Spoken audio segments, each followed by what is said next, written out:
having a AI automation company, or even in that AI space, I mean, we are inundated with technology. So even us, saying, hey, let's try this new technology. If you are advising companies, even looking at it, how do you say, hey, listen, how do you evaluate what to spend your money on? Like, or how do you advise an entrepreneur? Listen, you may not need that. Like, So what's what do kind of they look funny, at? thanks for asking, because that's actually something that a lot, here's one of the things that I see a lot in the industry, and a lot of advisors, especially the ones that are influencers. There's a lot of shame and a lot of guilting and a lot of blaming. And I feel like we don't need any of that. Like, we just, no shame, no blame, just results. Let's go figure out what you want to do. And so when I advise somebody, the first thing I need to do is, what have they been doing with their money? So what I do when I sit down with somebody, the very first few visits with them is, of course, we take a look at, what are your goals and dreams? What are the things that you want to accomplish? What are things that are holding you back? Even Mhm. some beliefs that you've had that are holding you back. And then the next thing we want to do is, we want to take a look at, what have you been spending your money on? So we do a quick snapshot of the current budget. Like, what is your money doing right now?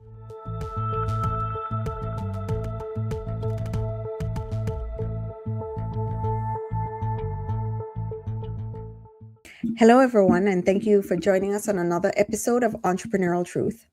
On today's episode, I have Paris Clough with us, and he is going to share his journey. Paris, thank you so much for joining us. Awesome. Thanks for having me on. I'm excited to be here and share stories that hopefully will help some people that are out there listening, and give them some, accelerate their learning curve. Let's put it that way. Exactly, exactly. Paris, can you tell your listeners a little bit about you, who you are, what you do, and who you serve? Absolutely. So I'm I've been a financial services professional for the last 25 years. I started as a financial advisor and financial professional there. I still have some of my licenses and others I don't, but today I'm a financial coach. I really wanted to help people understand their habits, behaviors, and beliefs around money. But to kind of, I don't want to get ahead of myself here. So I've been married for 20. We just celebrated, my wife and I just celebrated 29 years anniversary. I have 5 kids, 2 sons-in-laws. So one of the kind of things that makes me a little bit unique in the financial services world is that and I know there's a lot of good men out there that are doing things that are family men, but I really try to approach it from a family perspective, from a husband perspective, from a father perspective, and helping people really understand their money. So if somebody out there is listening and they say, I make a bunch of money, I'm finally making good money, but I just don't know where to go with it. Don't know how to, don't know what to do with it. Once I make it, it kind of just disappears. um, I'm kind of that coach that would help you turn your income into wealth and build something lasting that would help really build financial freedom or financial independence, whatever you want to achieve. Oh, okay. So there's a lot that I want to dive into with you today, but I want you to kind of start at the beginning, so they have some context about like where you're coming from. Hmm. Yeah, absolutely.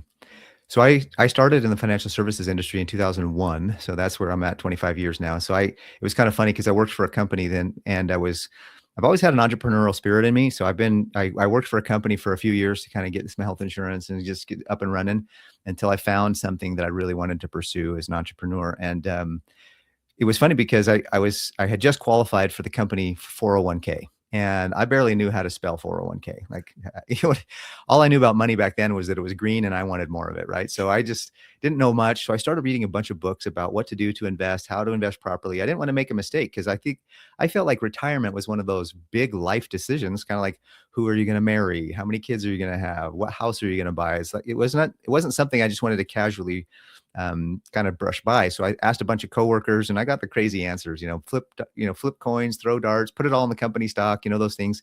And I was like, I just don't know if I feel good about that. So I started reading a bunch of books, and I finally felt good about what I should do and what I would do. And I moved forward with my own investing. And one of my coworkers was like, hey, Paris, I see you reading all these books. I just qualified. Can you help me? And I was like, sure, I'm not a professional, but I'll share with you what I can. And in the process of sharing with her the things that I had learned and I had read, she said, Paris, you have a gift. You should do this for a living. And she said, I finally understand what to do with my 401k money after all these years. And I'm just like, I'm just a guy who just read a few books. And so I thought, okay, let me take a look and see what's out there, what's available, and see if that is a career I can pursue. And I found a financial services company that was, and the recruiter met with me, and he said, Paris, I told him I was going to school and I wanted to, get my degree and I wanted to do all that. And he says, Paris, you can go to school and you can learn and then earn, or you can come work with us and earn while you learn. And I thought, I'd rather earn while I learn. I got a company, I got a family that I'm raising. I already have a kind of a part-time, full-time job, so I have a basis, to launch from. And so I thought, let's just pursue it. And so I started in late 2001. I got licensed, and I built a career through 2008. I lost everything. I could write a country music song about my career and about my life in 2008, 9 during that big, huge economic downturn. And I rebuilt from there. And today I have, I'm in a very positive place right now. So it's kind of fun. The journey was from, what's also kind of funny too, is that in 2015, I started working for a company where I would go in and I would help the employees understand their 401k. So it's kind of like a full circle for me. When I first started, I had no idea how to spell 401k.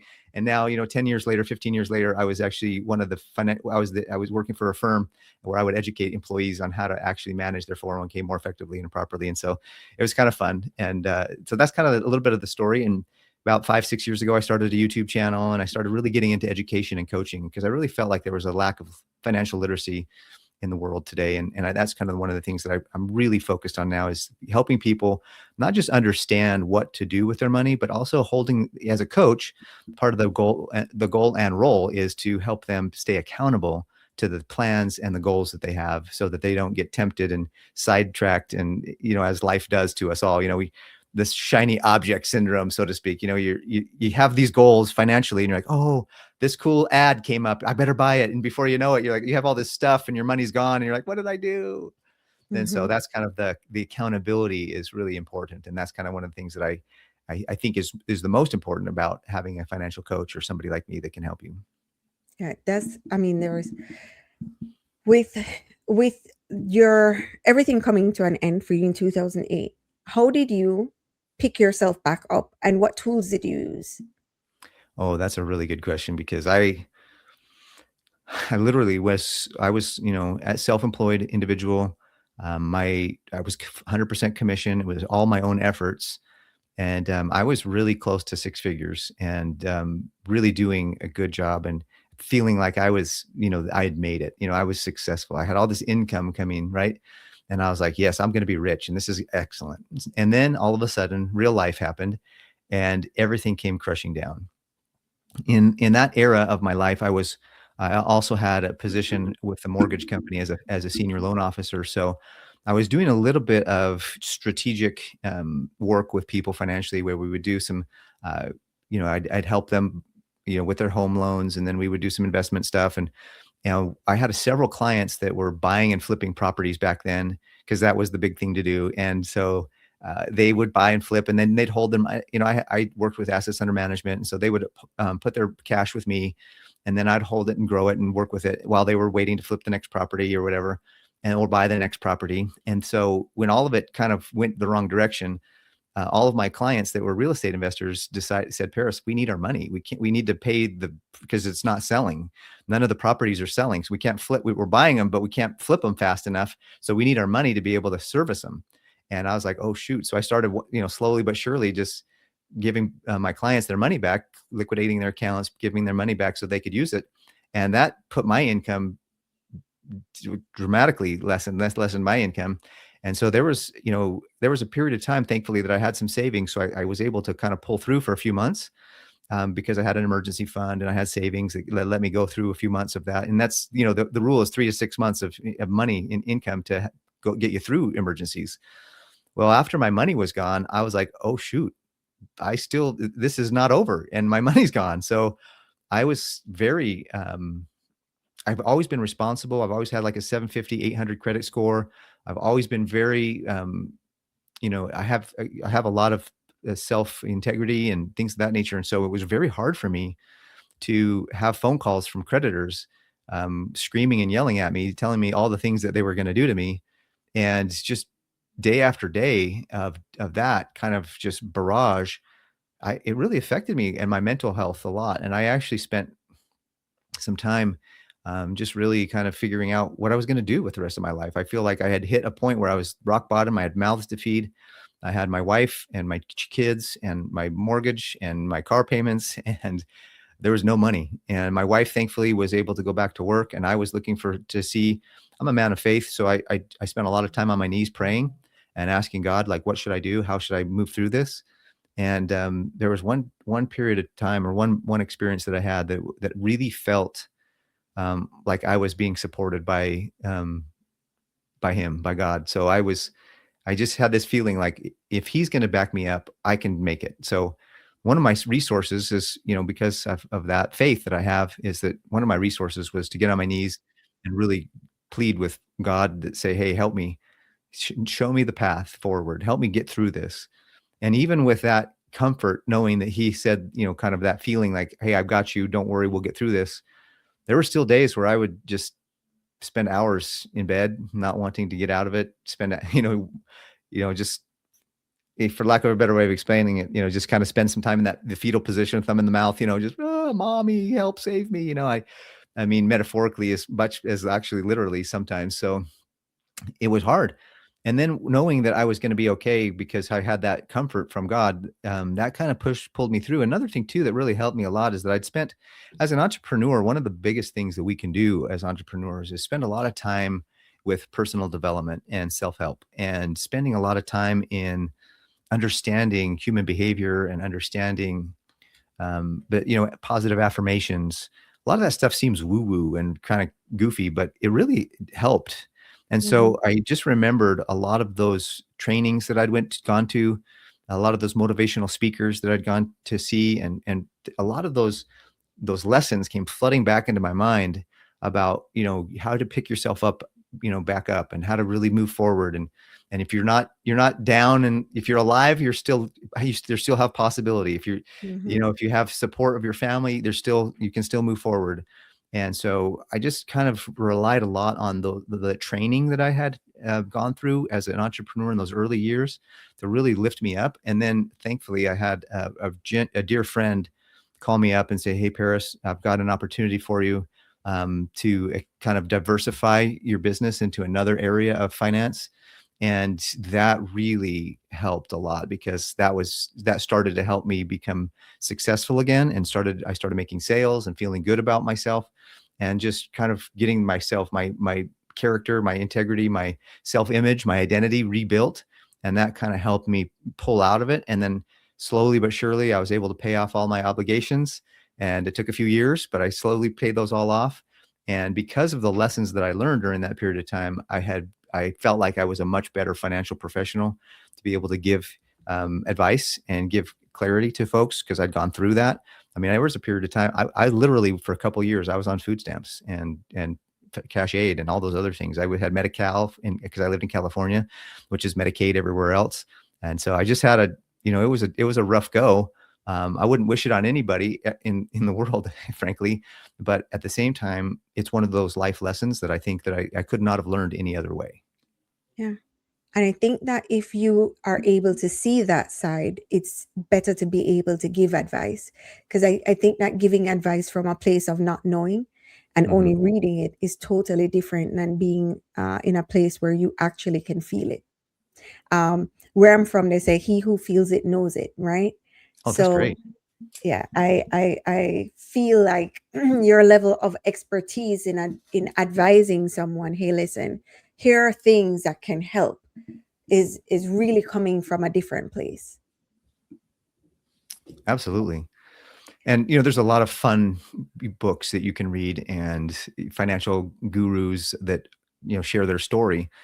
And it was kind of fun because there's an old I watched a movie. I actually read the book. It's called The Ultimate Gift. It's a really good book.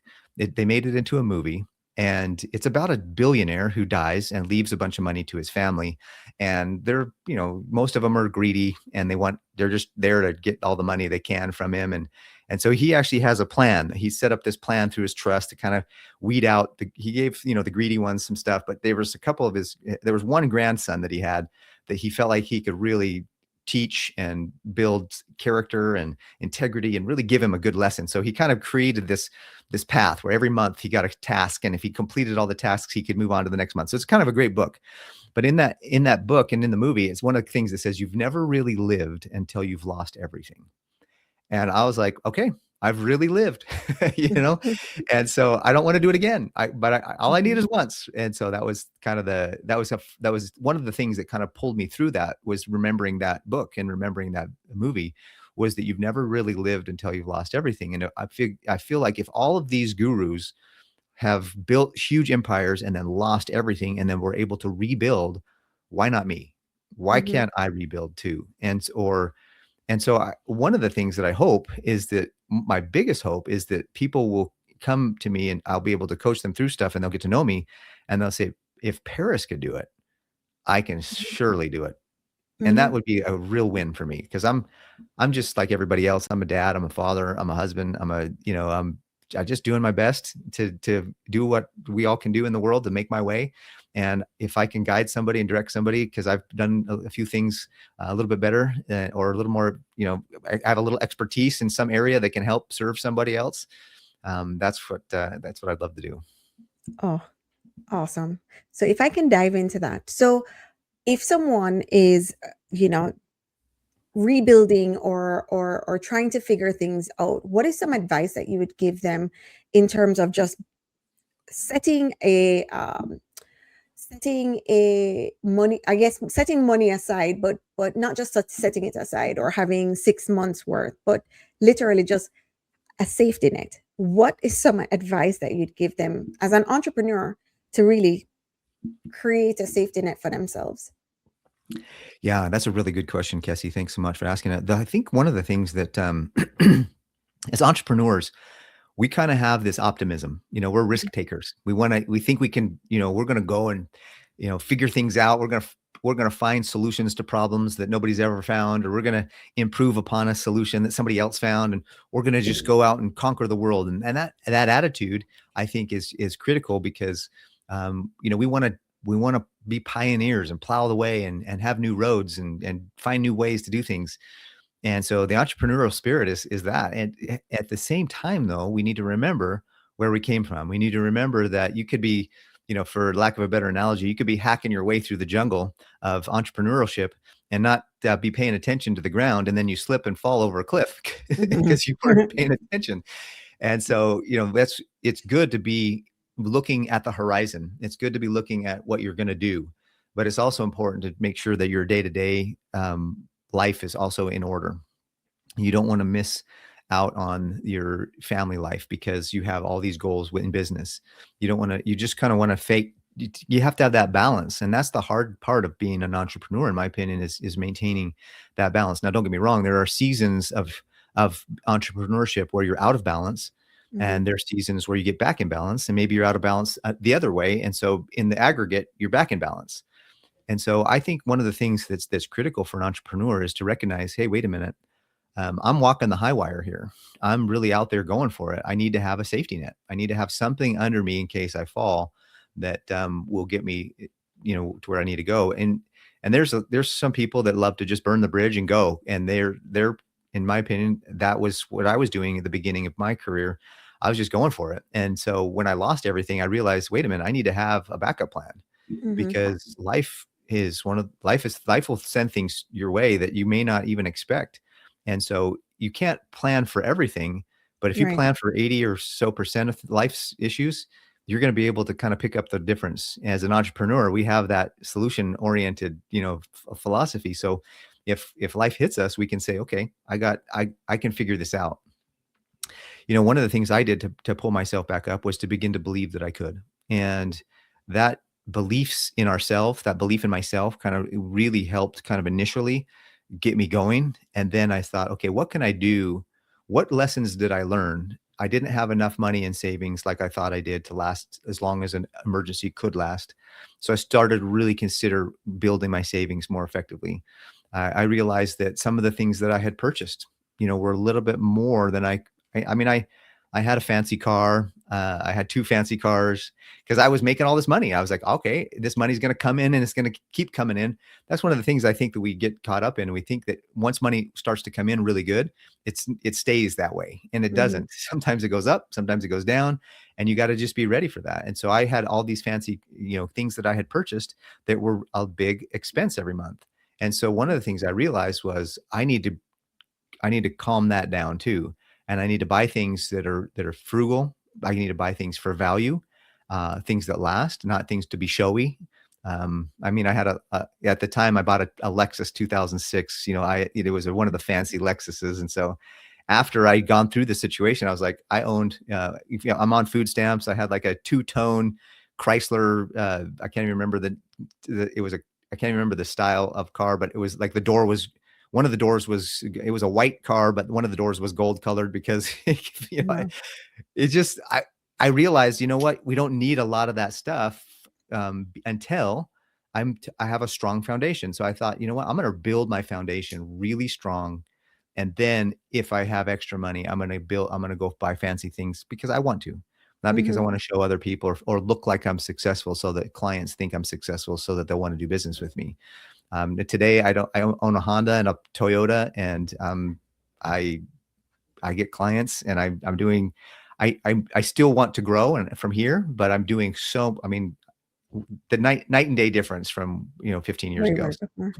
Yeah. So looking at other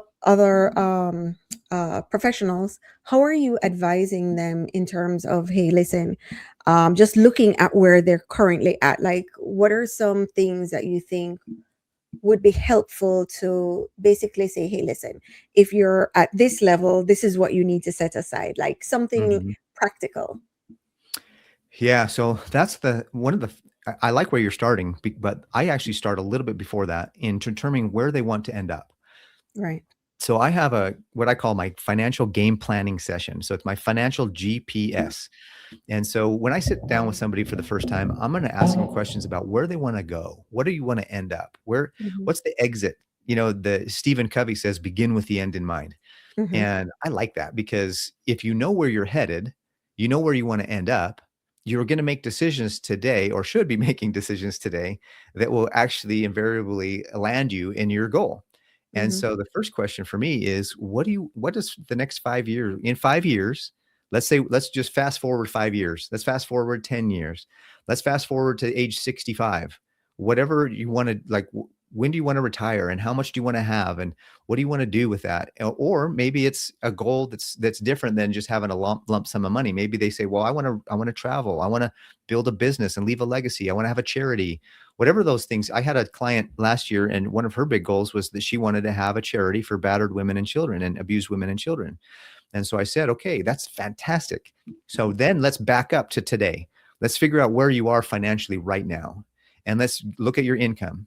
And as entrepreneurs and business owners, we know something called a cash flow statement. We know that because it's in business. We know about something called a balance sheet because that's something that we need to have in business. But do we do that in our personal finances? And that's where I come in and say, look, we need to do this with our personal finances as well as your business finances the same way. And so what is your income? What are your expenses? Let's really take a look at those. And do your current expenses help you towards that goal that you have in 10 years, in 20 years? And if your current lifestyle is moving you toward the goal, then your current lifestyle should be made like, let's enhance it, make it more efficient, and let's get you there as fast as possible. If your current lifestyle is, no, nothing I'm doing right now is going to help me achieve that goal. Like that client she's like, I really have this goal to help battered women and children. I said, okay, great. And then she's like, but I spent way too much money at the grocery store yesterday because I wanted to buy that, food or that. Oh, I saw these shoes that I absolutely loved and I had to buy the shoes.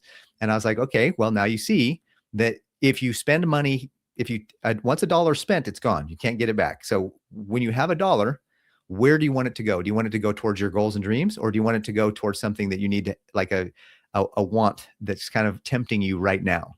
And sometimes, and I think it's okay to buy things. It's fun. If you need shoes, go get them. If you need, fun things at this grocery store, buy what you want, buy what you need. Eat don't eat rice and beans, like some advisors will say. Have it. Enjoy life. You need to enjoy the journey, but make sure Mm-hmm. that the journey that you're currently on today is going to invariably land you at the goal and dreams that you have in 10 years, in 20 years. And so that's one of the things that I say is, look, if you have a goal that you're headed towards, if you have something that you're really working toward, then you're less likely to be tempted by the shiny objects that come at you every day, day in and day out, because you'll be Mhm. able to say, no, this money needs to go towards my goals. This money needs to go towards what I'm going to do in the next 3 to 5 years with my business.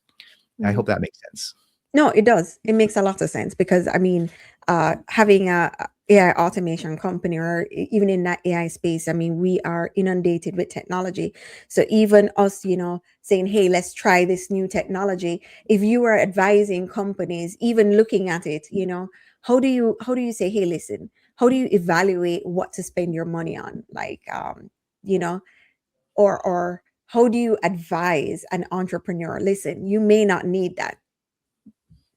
Like, So what's what did kind of they look funny, at? wait, thanks for asking, because that's actually something that a lot, here's one of the things that I see a lot in the industry, and a lot of advisors, especially the ones that are influencers. There's a lot of shame and a lot of guilting and a lot of blaming. And I feel like we don't need any of that. Like, we just, no shame, no blame, just results. Let's go figure out what you want to do. And so when I advise somebody, the first thing I need to do is, what have they been doing with their money? So what I do when I sit down with somebody, the very first few visits with them is, of course, we take a look at, what are your goals and dreams? What are the things that you want to accomplish? What are things that are holding you back? Even Mhm, some beliefs that you've had that are holding you back. And then the next thing we want to do is, we want to take a look at, what have you been spending your money on? So we do a quick snapshot of the current budget. Like, what is your money doing right now? Like, mhm, tell me, what, if you were to sit down to pay your bills right now, how much would you pay and who would you pay it to? And so we kind of go through that whole process. And then at the end of that, I say, okay, look, based on what you've shared with me here, you have this much income and this much expenses. Now, hopefully you have more income than expenses, and there's a mhm, positive number there that you can use to build your goals and dreams. And so I'll say, look, according to what you've told me here, you should have, let's say, $500 a month, or $1,000 a month extra. And they say, yeah. And then I'll say, okay, is that true? Do you feel like you have an extra $1,000 every month? And sometimes they'll say, no. Like, how did that work? Like, the math says that I should have this, but I don't feel like it, because sometimes after I pay the bills, it's just not there. And mhm, so I came up with a program where I can say, okay, now let's take a look at your current spending habits. Let's look back over the last 90 days or however long they can. And then we do it together. So I don't mhm, advise somebody just from a position of, hey, I'm going to tell you what to do. I advise somebody from a, hey, what have you been doing? And then I have a saying that says, if you always do what you've always done, you'll always get what you've always got. So if you don't like what you're getting, then there's right. something that you're doing that isn't in accordance to that with that. So I'm not going to judge you. I'm not going to shame you. I'm not going to say, oh, you shouldn't have spent money on that, you knucklehead. What I'm going to do is, I'm going to say, okay, look, this money got spent on these categories. You spent this much in last month on that. How do you feel about that? And if they say, well, you know what, that money I could have probably spent, now that we've gone through the goal setting, now that we've gone through what they want to have in the future, they'll say, you know what, Paris, I'd rather not spend money on that because it doesn't serve me towards my goal. Mhm, And then I'll say, good for you, thumbs up, because that's what they decided to do. See, if I tell somebody where hey, you spent money on, you bought too many of these or too many of those, or you spent too much money, going out to the restaurants and lunch, eating all that stuff, and they're going to look at me like, who's this jerk telling me what to do? But very if true. I Mm, coach them through the process of saying, hey, you know what? You spent $1,000 last month on lunch, going out to restaurants for lunch. mhm, Um, how do you feel about that? Man, I could probably take a sack lunch and save $500 and put that $500 back into my business or whatever. I'm just mhm. showing an example. I'm not Right, telling right, people, right. I'm just using an example. And then they say, oh, goodness. So awareness, another saying that I have is, awareness brings change. Once you're aware of where all your money's going, a lot of people will just make the correction themselves. Mm, And I literally had a guy call me on the phone. He was like, Paris, I'm an entrepreneur. He's a life coach. He interviewed me on his podcast, and he calls me. He says, Paris, I'm struggling right now with my finances. I'm trying to get married here pretty soon. I got some new expenses that have come up. I don't want to go to bankruptcy, but I'm just like, oh my gosh, I got too much coming. I got too much going out and not enough coming in. And I literally just walked him through this 90-day process. And he's like, Paris, I found $400 to $600 a month that I don't Mhm. want to spend in other areas anymore, because I want to use it now for the things that will serve me and give me what I need in life. And I was like, that's thumbs up, Yeah. because what would you do, listener, right now? Whoever's listening, if what would you do if you sat down with me and I showed you how to come up with another 4, 5, 6, $700 a month that you could use towards your business, building your business, towards your dreams, savings, building a nice foundation of emergency fund. What would that do for your stress levels? What would that do for your health and your Mhm. anxiety and all those things? If that would help you, then that's where the power of a coach comes in. And then once you free up the money, because that's one area that I'm really good at. Once you free up the money, now what do you do with it? And Right. that's where I share with you ideas about, okay, how to help you get to your goal as fast as possible. We kind of go through the different options of what to do with it from here. Do we build your business? Do we put it back into your business? Do we get you out of debt faster? Do we build your retirement account? Because a lot of solopreneurs and entrepreneurs, they don't have retirement accounts, so they're Right. not really funding their retirement accounts. Right. Um, do you have a strong emergency fund? What do you, I ask questions, they give me answers, and then I say, okay, here's what I would recommend. And I go through 2 or 3 options, and then they pick the one, or maybe in conversation, we find something totally different that they want to end up doing, where it's a combination of several different strategies. I think that's really important that you touched on. A lot of entrepreneurs do not have any kind of nest egg for later in life. They're just going through the weeds, working one day at a time, and whatever happens, happens. Right, Um, exactly. you see this every day. I mean, what are some critical things that you've come across in your experience when talking to them? Just looking at the overall landscape, like what are you noticing in I think terms of like, yeah, go ahead. I think the biggest thing, the number one thing that entrepreneurs, especially people, I'm sure that you have people that are 100% 24, they're full-time business owners Mhm. that are listening. And then you might have a few folks that are probably just starting out on their entrepreneurial journey, and they're building a side hustle to start, and then that side hustle will hopefully turn into their main hustle, right? Right. One of the big things, and this is something that even people who are doing this 24/7 will tell you, the full-time entrepreneurs, we have got to plan for taxes. I Mhm. have seen one of the biggest things I have seen, and this is coming from not just my own experience talking to people, but this is also comes from my CPA. My CPA is really good, and he works with a lot of entrepreneurs and business owners, and he doesn't give me names, but he'll tell me stories, and he'll say, Paris, these guys need to talk to you. I'm like, please send them over. And so, for example, I have had too many people build a side hustle. They'll make it, let's say they have their full-time job or part-time job, and they're building a side hustle, and they make $1,000. If you're not putting aside 20 to 30% of that for taxes down the road, you're doing yourself a disservice. I've personally been audited in person, go down to the IRS, sit in front of an auditor and talk to him at his desk. I've been audited once for that. I've been audited via mail. I have had mail audits twice. And so I know what it's like to deal with the IRS, and it's not fun. There's a lot of anxiety. And so one of my when I went down to the IRS, and there was the in-person auditor in front of my face, just drilling me, going through all my expenses, making sure I was not doing something illegal. I had met with a good friend of mine who was a CPA and said, "Hey, I just got this audit. What do I do? How do I prepare?" He says, "The more organized you are, the less they're going to come after you." And I said, okay, cool. I'm going to go get super organized. So I built out a super spreadsheet. I got really detailed. I brought all my stuff in folders that looked good. My receipts were in folders, not just in a box and crumpled up and just, overflowing. He says it was kind of cool because the auditor was like, Paris, you would not believe how many people I've had come in here with a box of just receipts, and they're just not organized at all. And I printed out the spreadsheet, and everything was totaled up at the bottom. Like, he was really impressed. He's like, Paris, I'm going to let you go, because the reason why you were audited is because you put this expense on the wrong line. I'm just going to move it to the right line and call it good. And you're good to go. And that was because I was organized. It was because I had everything in order, and I had all the things that I wanted.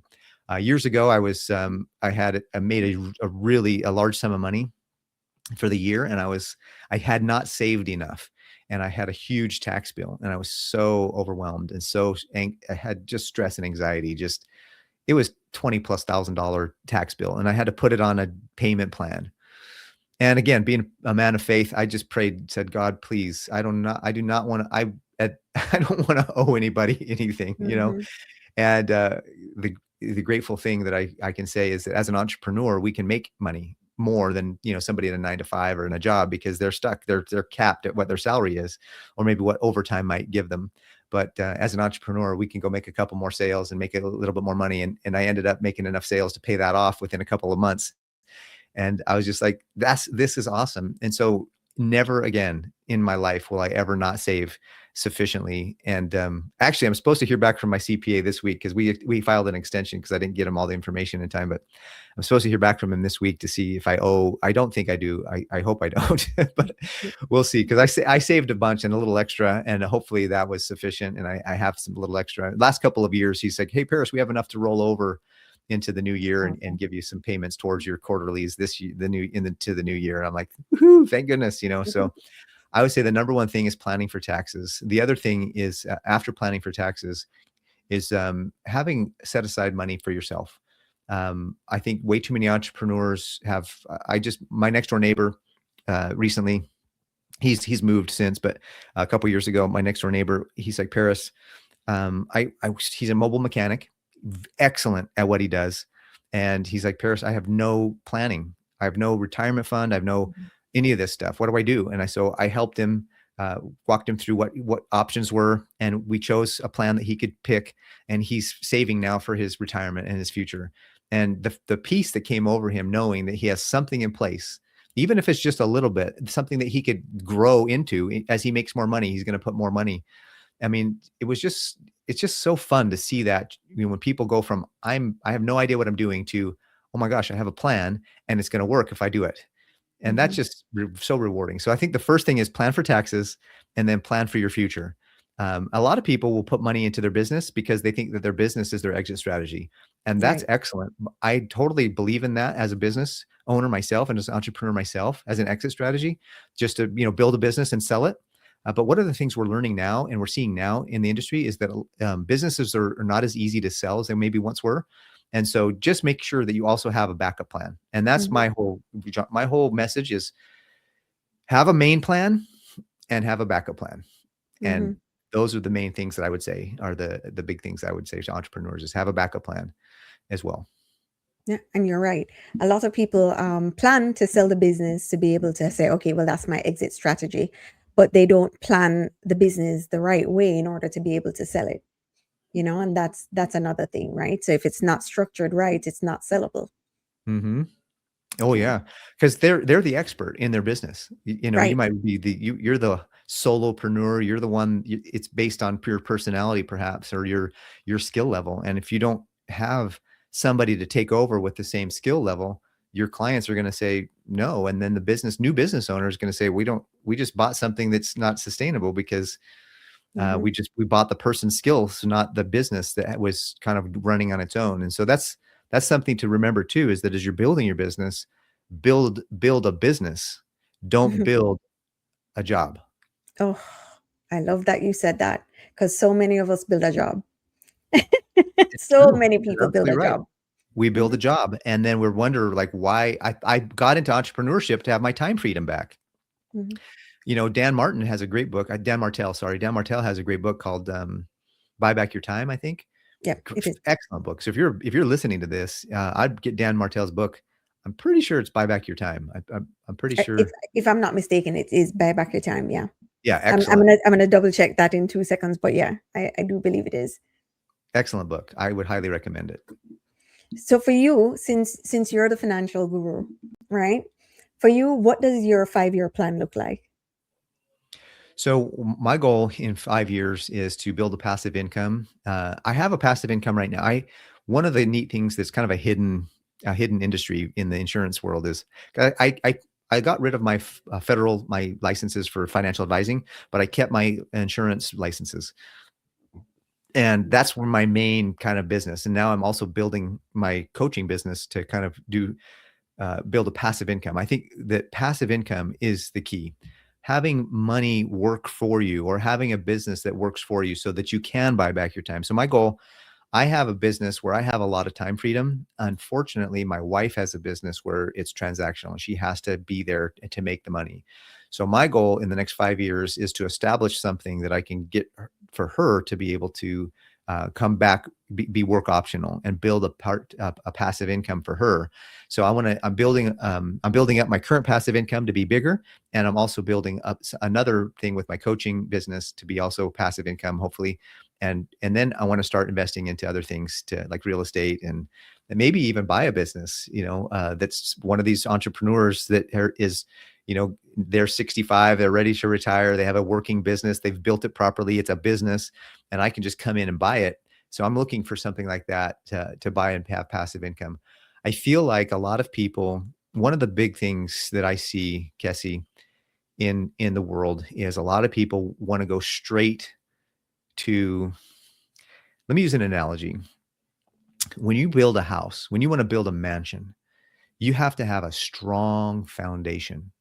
Like you have to have cement and pillars and rebar, and you have to have you got to do seismic testing to make sure the ground isn't going to shift. You know what I mean? Like if you're going to build something, a building, you really need to have something that's going to do well. Now, what I see happening and this has been in my experience over years of working with people. And this is one of the things that kind of frustrates me about the financial services industry and financial advisors and financial planners, is that they'll talk to you about the house. They're an architect and they'll say, look at this beautiful house. Look at the entryway. Look at the rooms. Look at how many stories we're going to build. But then people will go out and they'll start to build this house, and they don't have a strong foundation, and they Mm-hmm. build the house and their foundation crumbles.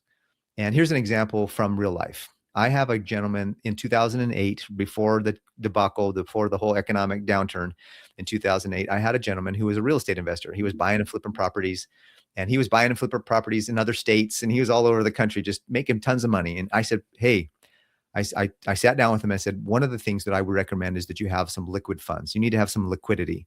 All of your money is tied up in these properties. If something goes the wrong direction, you're going to be stuck. And he says, no, everything's great. Everything's going great. We're moving forward. Every dollar I put into a property yields me 30 cents or $30 or whatever. He was just talking about how much money he was going to make. And I said, that's fantastic, but you need to have liquidity, because if you don't, when the tide turns, you're going to fall. And a year like 2008 happened. All of us, endured, and the losses that we endured.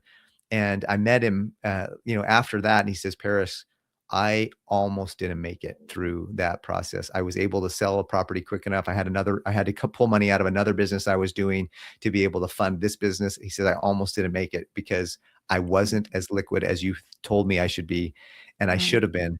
And so I see that too many people will, one of the big questions I get when I tell people I'm a financial advisor, they say, what stock should I invest in? Well, Oh. that's the attitude. So he was my friend was all about putting his money into real estate. Other people are like, what stock should I invest in? Well, I don't know yet, because I don't know what your cash flow is. I don't know if you even have a Mm-hmm. positive cash flow. How are your expenses? Like, stop trying to go out and make these big returns. Stop trying to build the house before you have a strong foundation. Mm-hmm. And the foundation is boring. Nobody wants to Mm-hmm. do the boring stuff because it's boring.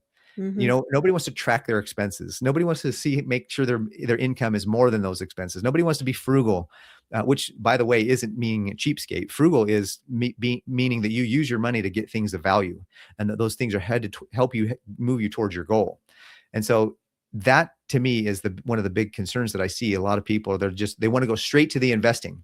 They want to go Mm-hmm. straight to building the house, when it's like, okay, wait a minute. Investing is a downstream event from having a strong positive cash flow, having control of your expenses, being out of debt or on your way to out of debt, having a strong foundation of savings and funds that are going to pay for things that you're looking to buy in the near future, already saved. So you're not buying now, paying later. It's about having good risk management so that you know that you're taken care of. Because if you pass away or if something happens to you and you need a health insurance, life insurance, the car insurance, like you get a car accident, like all kinds of insurance, you need to have all that in place. And once that's in place, now the extra money is okay to let's go for it. Let's either put it back into your business, If that's your main if that's your main thing you want to build, let's put it back in your business. Let's go get some real estate if you want to. But I always recommend that you have something in the market, because that can be your backup. That's your backup plan. And Mhm. a lot of people want to retire early. Well, Mhm. can we try to get you to retire on time first? Like, let's get a plan so you can actually retire on time, because the way the numbers look, people aren't even going to retire on time. So Yeah. let's get off of the retire early train until we have a plan to retire on time. And then Mhm. once that's in place and we're funding that plan, now let's take a look at ways to make it faster, or make it sooner, or make it more earlier for you. It's social media. It's the environment we live in now. It's so much information, right? And Mhm. good, bad, ugly, indifferent. There's just too much information out there, and I just think it's just not enough of the right information. Yeah. So Too many that is. people need to that's and that I totally understand. In fact, that's one of the reasons why I started my YouTube channel, and I really, made an effort to come back into coaching. Was I was watching some YouTube videos about what some people were saying, and I was like, I would never say that to somebody, and Mhm. or I would never advise somebody to do that. What are these people saying? And I just like, I need to get back into this, because I don't want people to have the wrong information. And there's so many strategies out there, and there's so many good, like I had a guy years ago call me on the phone. He says, Paris, I want a Roth IRA. And I said, perfect. Why? He says, well, he was kind of confused. Like, why? What do you mean, why? And I said, well, yeah, why do you want a Roth IRA? He says, because that's what everybody's buying, isn't it? Like, that's what everybody's getting, right? I'm like, well, that's not, I mean, yes, a Roth IRA is a good thing to have, but let's buy it for the right reasons. Mhm. Let's not get it because everybody else has one. You know what I mean? Let's look into what are the options. And we ended up doing some other things. He actually, interestingly enough, after looking at his income, he actually made too much money to really take the full advantage of the Roth IRA, because his income was even going to increase from there. So you just got to know the rules. And so I just shared with him, some other strategies, and we move forward. But those are the kinds of things that are out there. Like, I saw this guy say we should buy this stock, or I should buy this Bitcoin, or I should buy this or other. Okay, maybe, but let's take a look at the overall plan. Let's see how it fits into the picture. Let's see if this one piece of the puzzle Mhm. fits with the whole picture you want to create. Then if it does, we'll put it in its place and we'll move forward. If it doesn't fit, let's go find some other thing that does, and we'll figure out what we need to do moving forward. And so those are Oh, some of the things that I work with on people. I want to find out what they really want to accomplish in life, and then I'll share with them the strategies that can make it work more efficiently and effectively than what they might be able to do on their own. yeah, I'm glad you said that, because I think when you're listening to information, information is just information. It doesn't mean that that information that you're getting is tailored to you specifically. And Mhm. that's, I think, the thing a lot of people are missing. So even you said Roth IRA, it was funny. Someone literally just said that to me. Like, I want to say last week. They're like, "Oh yeah, I'm thinking about getting a Roth IRA." I'm like, "Okay."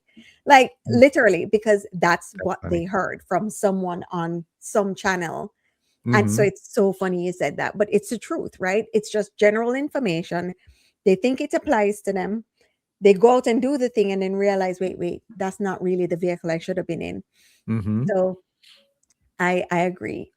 It's about clarity. It's about getting clarity on you specifically, what's good for you in all areas of your life, right? Yeah. So that the information that you're getting is specifically tailored. I love that.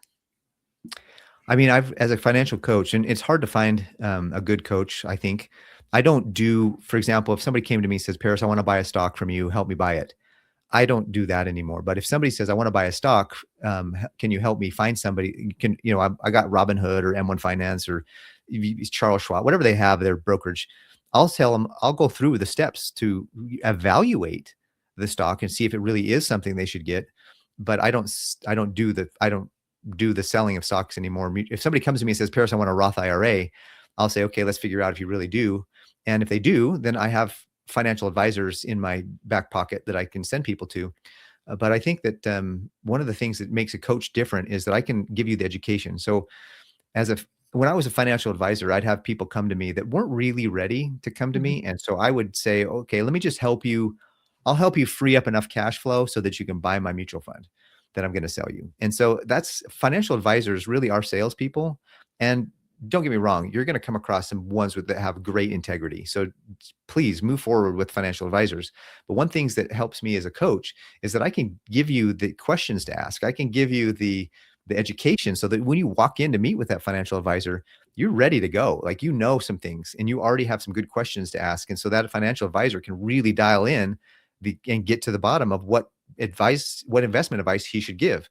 And so that's the difference also with a coach is that I can help keep you accountable as well. Because it's kind of funny. I had a buddy of mine who just was watching my TikTok messages, and he says, Paris, I was going to go buy this, new car, and I watched your TikTok first, and I was like, I really don't need it. So I'll just stick with the car that I have. And she's like, I'm so glad that I did, because, things happened. And I'm glad that I still have the same payment I did, not a bigger one. And so I was just like, that's what I'm talking about. Those are the kinds of things that I can help you stay accountable to really achieving your dreams, and rather than helping you with the shiny, helping you defend yourself against the shiny object syndrome. Mm-hmm. Because Kesi, right now, there are PhD level master psychologists, marketing gurus that are trying to develop some commercial, some ad to get you to buy their gadget, widget, or service in a way that you're not even going to know you're buying it. Like, you're just, oh wow, you're like in a trance, you're hypnotized.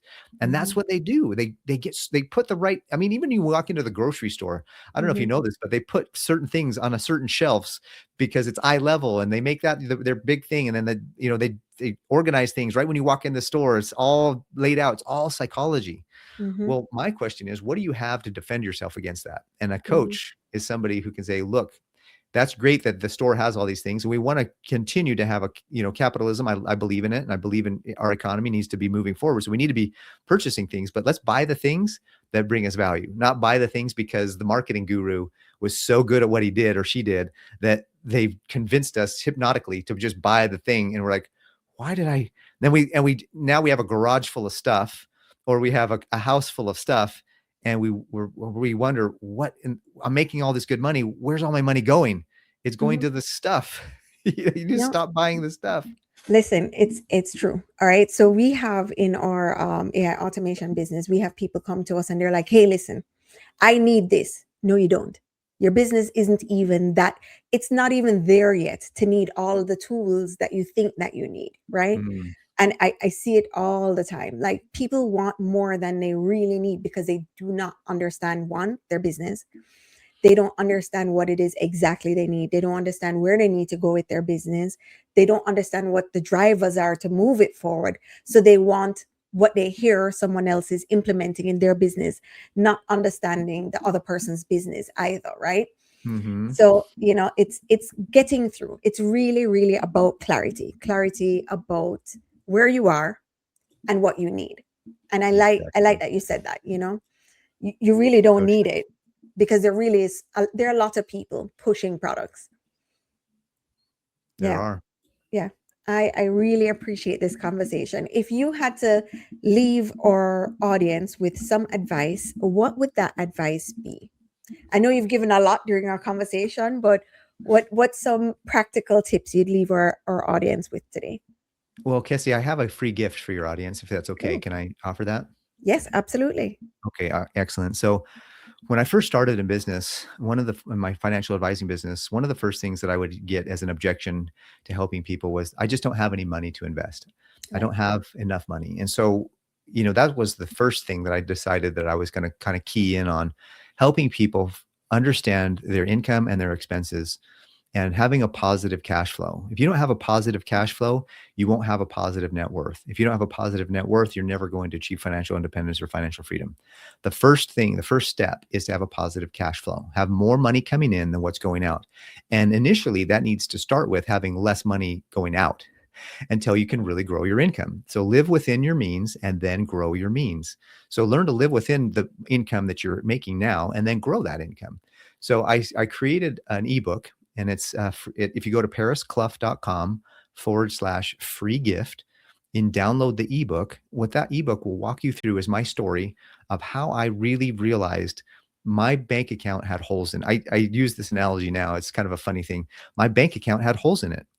There was money leaking out of my bank account. I didn't even know until I really took a look at where my money was going. And I recognized, oh my gosh, I need to patch up some of these holes. And as soon as I patched up the holes, I had hundreds of dollars a month more to work with. And if you need to get out of debt and you're struggling to get out of debt, a couple $100 a month will help.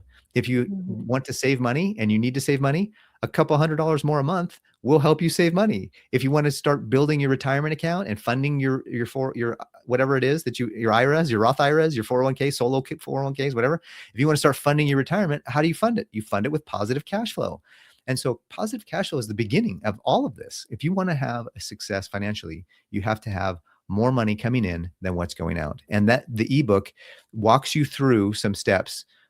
There's a section in the ebook that talks about more for employees, but I think that it's also got a section for people who are, if entrepreneurs, when you download the ebook, it will offer you an upgrade to do a video course, and the video course is worth it because I didn't include I have a whole video on taxes and ways to kind of make sure as an entrepreneur, you're going to be safe from some of the things. So that's worth the upgrade, in my opinion, especially for entrepreneurs. But if you want to free up some cash flow, that guy that I shared with you earlier, who went through and freed up $400 to $600 or story I shared with you earlier, Right. he went through the ebook and he went through that whole process. And so I just go to parisclough.com/free gift and download that ebook, read through that. And then if you're interested, reach out to me and I'll be happy to help. But I think that's the first thing, is to learn to live within your means and then grow your means. That might be the last advice I would say. Love it. Love it. Paris, thank you so much for joining us today. It was awesome. For everyone listening, thank you so much for joining us on another episode of Entrepreneurial Truth.